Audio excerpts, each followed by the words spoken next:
حضرت عروہ بن زبیر بہت مشہور محدث تھے،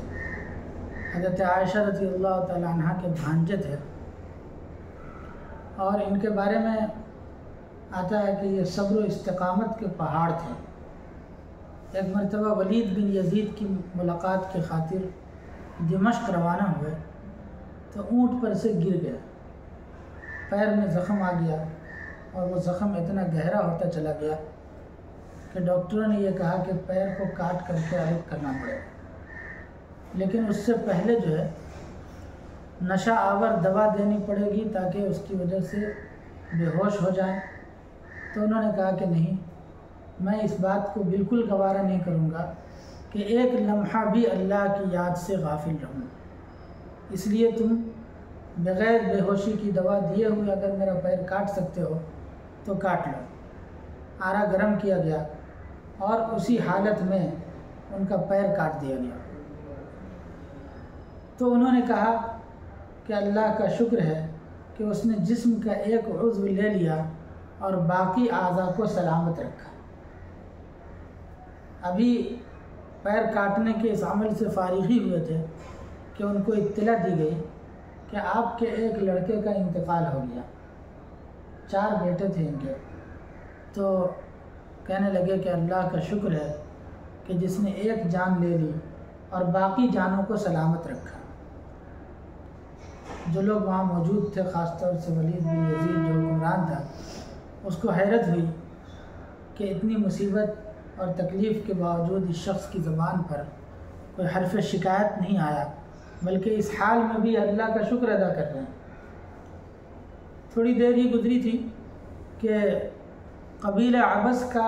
ایک قافلہ ولید کے پاس آیا، اس میں ایک نابینا شخص تھے۔ تو ولید نے اس نابینا شخص سے پوچھا کہ تمہاری آنکھوں کی روشنی کیسے ختم ہو گئی؟ تو اس نے اپنا واقعہ بتایا کہ میں ایک تجارتی قافلے کے لیے شہر سے دور گیا تھا اور میرے پاس سب سے زیادہ مال تھا، سب سے زیادہ ساز و سامان تھا اور سب سے زیادہ نفع میں نے کمایا۔ جب ہم واپس لوٹ رہے تھے تو ایک پہاڑ کی وادی میں رات میں ہم نے پڑاؤ ڈالا اور وہاں مقیم ہو گئے۔ سیلاب آیا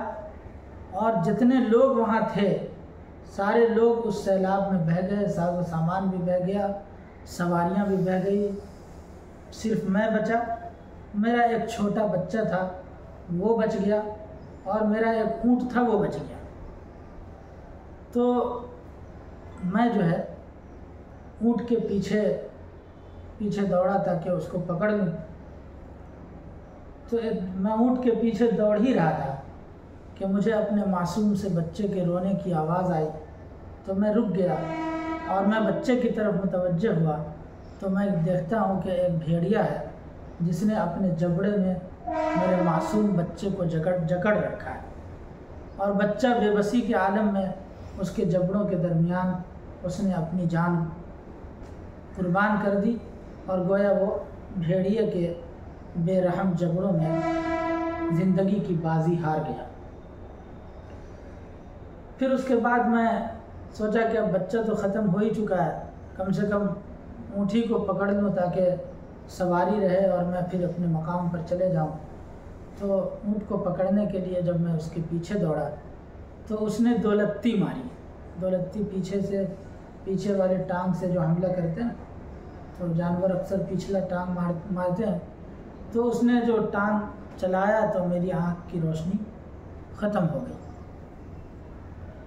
تو پورے قافلے میں پورے ساز و سامان کے ساتھ میرا سب کچھ برباد ہو گیا، صرف میں بچا اور میری آنکھوں کی روشنی بھی ختم ہو گئی۔ ولید نے یہ سن کر کے کہا کہ جاؤ اور عروہ بن زبیر سے کہہ دو کہ تمہیں صبر و شکر مبارک ہو کہ تم سے بھی زیادہ مصیبت زدہ لوگ اس دنیا کے اندر موجود ہیں۔ اس لیے حدیث پاک میں آتا ہے کہ دنیا کے معاملے میں انسان کو ہمیشہ اپنے سے نیچے والے کو دیکھنا چاہیے، اس سے اللہ تبارک و تعالی شکر کی توفیق دیں گے، اور دین کے معاملے میں اپنے سے اوپر والے کو دیکھنا چاہیے کہ اگر فلاں شخص نیکی میں مجھ سے آگے ہے تو میں اس کی برابری کس طرح سے کر سکوں۔